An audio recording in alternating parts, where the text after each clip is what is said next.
মার্কিন president Donald Trump যদি আঞ্চলিক উত্তেজনা বাড়ান, তবে ইউরোপে থাকা মার্কিন অবকাঠামোতে আক্রমণের হুমকি দিয়েছে ইরান।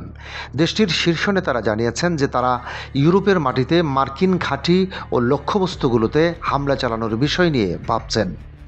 সংবাদ মাধ্যম ফিনান্সিয়াল টাইমসের মঙ্গলবার প্রকাশিত প্রতিবেদনে বলা হয়, ইরান সম্ভাব্য লক্ষ্যবস্তু হিসেবে বুলগেরিয়াকে বেছে নিতে পারে।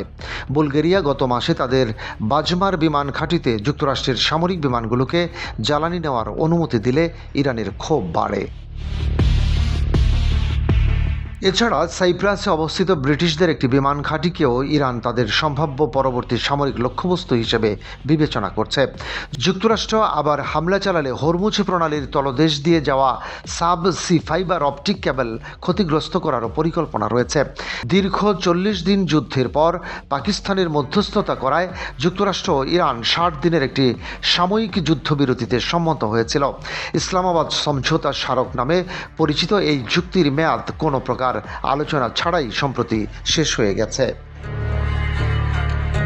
ইরানের সুপ্রিম লিডার মোস্তাফা খামেনি গত সপ্তাহে দেশের সামরিক বাহিনীর শীর্ষ পদগুলোতে বেশ কয়েকজন কট্টরপন্থীকে নিয়োগ দিয়েছেন।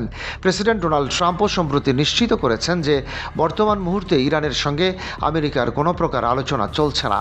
ইসলামিক বিপ্লবী গার্ড IRGC সতর্ক করে বলেছে, নতুন করে যুদ্ধ হলে তা কেবল মধ্যপ্রাচ্যের মধ্যে সীমাবদ্ধ রাখা হবে না। সংঘাত শুরু হলে বহু দূরে অবস্থিত আমেরিকার সামরিক ও বাণিজ্যিক অবকাঠামোগুলোকেও তারা রকেটের মাধ্যমে টার্গেট করবে। ইরান যুদ্ধের শুরুতেই 4000 কিলোমিটার দূরের ভারত মহাসাগরের দিয়েগো গার্সিয়া ঘাঁটিতে দূরপাল্লার মিসাইল ছুড়ে সে ইঙ্গিত দিয়েছিল। এমনকি যুদ্ধবিরতির মধ্যেই জর্ডানে নিখুঁত হামলায় 3 মার্কিন সেনা নিহত হওয়ার ঘটনাটি ইরানের দূরপাল্লার আঘাত হানার সক্ষমতাই প্রমাণ করে। মধ্যপ্রাচ্যের সংঘাত এখন ইউরোপের দরজায় কড়া নাড়ার বিশ্বজুড়ে নতুন করে এক চরম আতঙ্ক ও উদ্বেগ ছড়িয়ে পড়েছে। সংবাদের সম্পূর্ণ তথ্য অপরিবর্তিত রেখে বলা যায় যে ট্রাম্পের পরবর্তী পদক্ষেপের উপরই এখন বৈশ্বিক নিরাপত্তার ভবিষ্যৎ নির্ভর করছে। ডেস্ক রিপোর্ট, বাংলাবাজার পত্রিকা।